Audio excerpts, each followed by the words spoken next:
Bubutangan ko muna po sa kawoy ding kamatis, makakatalsa na po sa diraga at nagbubunga na po, makakatalsa na po ang bunga.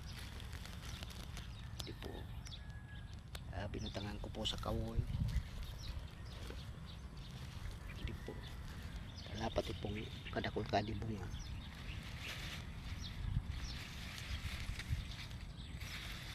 Kinukuha ko pong makatalbas ang sa diraga.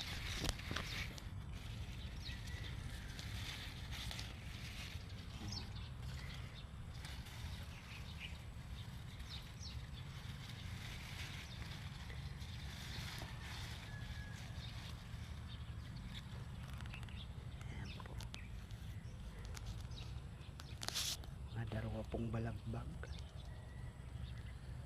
wala na pong bunga kadito kaya dapat mabutangan ko po adi sa kawoy, makatal po siya.